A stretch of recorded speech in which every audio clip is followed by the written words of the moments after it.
Andre Hernandez, thank you so much for the super chat. Says someone who studies adaptations, thoughts on how Disney adapts fairy tales. Do you consider them utterly disrespectful or absolutely necessary? That's a good topic. Uh, I always, in fact, kind of laugh at the people, or just kind of shake my head, at least roll my eyes at the people who fall into that old trope. Oh, Disney, they've made all of the Grimm fairy tales so vanilla. They just took all the teeth out of them. They just, oh, they did this and that. I'm like, do you understand how mythology works, how folk tales work? Because everything you are accusing Disney of doing to these fairy tales, the Grimms themselves did to the folk tales they were listening to and took from Germany. The Grimms wrote down, they published like three or four different editions of the fairy tales, and you can look at the changes they made through each edition to edition to edition, and they were starting to edit them and put their own, make them match their own sort of Christian morals. Which, it's not that the first ones weren't Christian, but the first ones, they predated Christianity in a lot of ways. But what I mean is that they had truths buried in them that were timeless. And Wilhelm Grimm, especially the younger of the Grimm brothers, was really trying to make them more of moralistic stories, with each edition.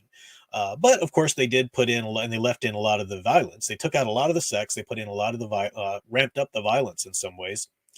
And yeah, of course, Disney's gonna, Walt Disney in the 20th century, trying to make entertainment for an entire family, child friendly entertainment, but that appeals to the entire family. Of course, he's going to take a lot of that out and make it a lot more kid friendly. But I think you can't really understand American mythology without understanding and appreciating what Walt Disney gave us in that. Walt Disney is a fantastic figure and storyteller. Even as the producer aspect of it, I love what he did with these fairy tales. I think they're every bit worthy of their place in fairy tale history. The Disney Snow White is every bit as worthy and important to our culture as, say, the original story of Snow White and Rose Red and so forth. Yeah, that's just my take on that. I think another super chat here by Luis Sanchez. Thank you so much. Said, I'm glad Tim Burton kept the rights to A Nightmare Before Christmas. Disney would have bastardized it. Also, Merry Christmas. Yeah, Merry Christmas to you. You're absolutely right. Disney's just everything good I'm saying about Walt Disney cannot even remotely be applied to Disney the company today. Disney the company today is a wretched hive of villainy, right? It's like Mos Eisley, just an awful company whose conscious mission is to try to deconstruct and ruin everything that Walt Disney created. Divinital Kayan said, I read one version of Grimm's fairy tale, I think close to the original versions. And oh my lord, there's a very good reason the adaptations went so much better. The tales are weird. They are, but you have to realize too that they're not yeah, and I agree with what you're saying. Yeah. They're not stories though meant to be stories like a movie is a story. Some of those cautionary tales are just cautionary tales. The original story of Rapunzel was Rapunzel would let down her hair, and this wandering prince, would climb up, and she eventually tells Mother Gothel, why are my clothes getting so tight?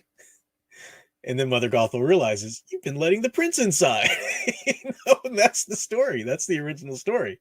Then it eventually develops, and I don't hate the developments. I even think there's merit to what Wilhelm Grimm, censored them into or edited them into. I think they have their own appeal, and every version of them has an appeal that sticks around. So you get to the Rapunzel version who's being unfairly kept, by a Mother Gothel, where the prince is sort of her redeemer. Yeah, it's a great version too. Eldritch Fan said, unpopular opinion, the Disney adaptation of The Lion, Witch, and the Wardrobe improved on the book. How Disney has changed. I love the Disney version of Lion, Witch, and the Wardrobe. Love it. Andrew Adamson's and Adamelson's, I can never pronounce his name right. The director of that, wonderful story. It's been so long since I've seen the Disney version, though, I can't readily call to mind the changes from the movie to the book. So I can't really say if I agree with you or not. I know that the adaptation of the second film, Prince Caspian, was not a great film, but it wasn't the film's fault. It was the fact that the second book didn't really lend itself to film adaptation. The second book was a lot of more morals, more philosophy and such, and it didn't really lend itself so much to a film narrative. Um, but I still haven't seen Dawn Treader. I had Dawn Treader on DVD. Of course, that was a different company, but the same actors, came back. I need to watch that. I have it. I missed that in the theater. Appreciate that. You said there's a clip on YouTube where Snow White wakes up from her nap and meets the dwarves. It's so sweet that it made me tear up. Are you talking about a scene that's from the movie that's also on YouTube, or are you talking about a scene that didn't make it into the movie? Because again, right now in this spur of the moment, of course I've seen Snow White, but I can't remember each and every scene that was in there. But you're right. I mean, that movie was beautiful. Snow White, the first feature length animated film. I mean, just technologically alone, it's amazing, but it's magical. The dwarves, the personalities that the storytellers gave them, the purity that they gave Snow White and the prince and that love story, keeping that so pure, the evilness of the Wicked Queen. I mean, that is an amazingly well done story. I laugh because I dearly love C.S. Lewis and J.R.R. Tolkien, but I laugh at they when Snow White came out, they were like a couple. They were like the grumpy old Muppets. They're like, "Meh, that's not what dwarves are. This is so stupid." Rah, rah, rah. I think it's hilarious that they just didn't get it. I mean, I get why they didn't get it because they're like classical literature, and proper Norse dwarves and whatnot and stuff and elves and so forth. But like, I just think that's hilarious. But yeah, no, it's a magical movie, and I remember at Disney World, they don't have it now, and to my knowledge, I don't know if it's at any of the other Disney parks, but at Disney World in Florida, they used to have Snow White's Scary Adventure. They took that down now, and they've got like the Dwarves Mine Train or whatever.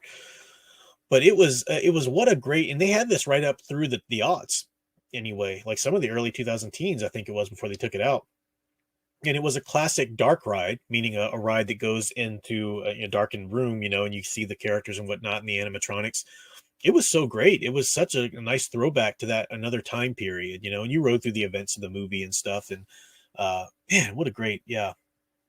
If you haven't watched Snow White in a while, I need to rewatch it myself. Watch that. Get a good version. Get a good Blu-ray.